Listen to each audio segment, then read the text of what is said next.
Мен есімім Торғын. Осы кәсіппен 2016 жылдан бері қарай айналысамыз. Кішігірім цехтан бастап, қазір осындай жақсы дәрежеге жеттік деп ойлаймын.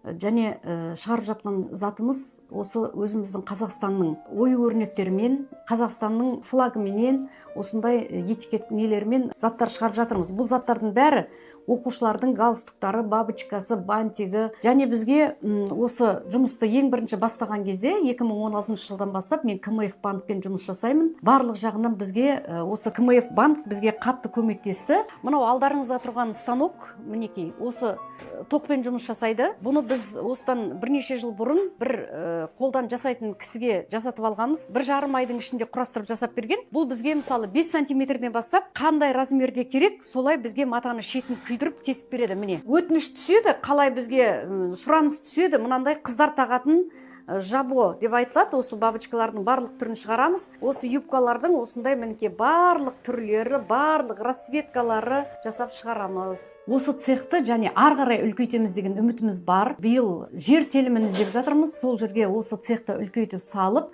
осындай 2-3 есе объемда көбейтіп тырысамыз.